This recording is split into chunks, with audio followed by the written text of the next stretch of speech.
प्रभु यीशु मसीह के पवित्र नाम में आप सबों को मेरा नमस्कार। मैं सजी भिलाईवाला।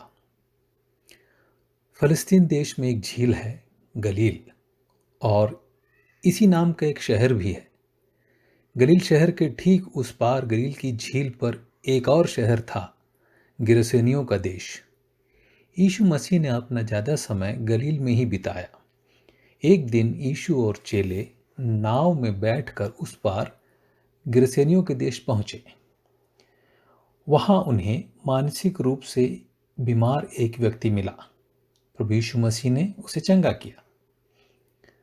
जब वो वापस गलील आते हैं तो पाते हैं कि याईर नाम एक सरदार की बेटी बीमार है। जब तक यीशु उनके घर पहुंचते, याईर की बेटी मर चुकी थी। एक तरफ बीमार को चंगा किया जा रहा था, उसी वक्त झील के उस किनारे कोई ज्यादा बीमार हो रहा था। एक तरफ कोई नए जीवन को पा रहा था, ठीक उसी वक्त झील के उस किनारे कोई मौत की तरफ बढ़ रहा था। प्रियो, ये जीवन की सच्चाई है। जिंदगी और मौत, सुख और दुख, रोग और शिफा साथ साथ चलते हैं। ये साथ साथ चलते रहे हैं हमेशा से, अभी भी चल रहे हैं और आगे भी चलते रहेंगे।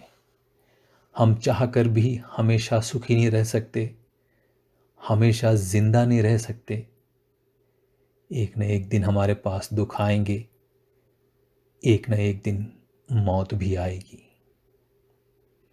किसी शायर ने क्या खूब कहा है, वो कौन है दुनिया में जिसे गम नहीं होता, किस घर में खुशी होती है मातम नहीं होता।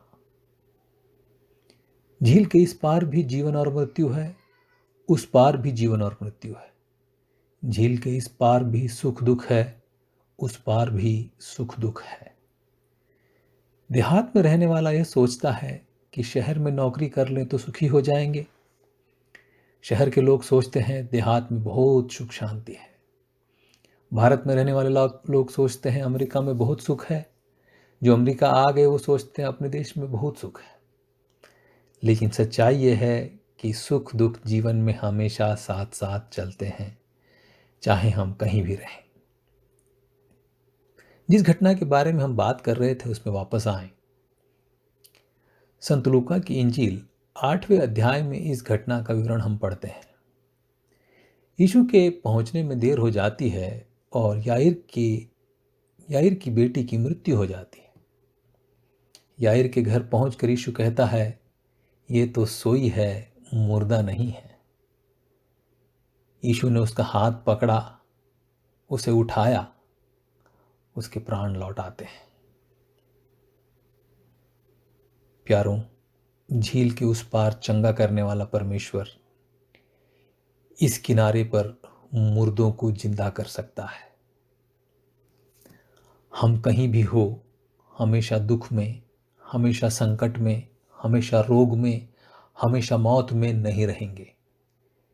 जब वो हमारे जीवन में आता है तो हमारे दुख सुख में बदल जाते हैं, हमारी गरीबी बहुतायत में बदल जाती है, हमारी बीमारी शफकत में बदल जाती है, हमारी मौत जीवन में बदल जाती है, क्योंकि सिर्फ उसी ने दावे के साथ कहा है, मार्ग, सच्चाई और जीवन मैं ही हूं।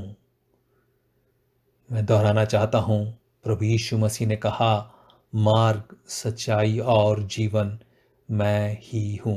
आमीन।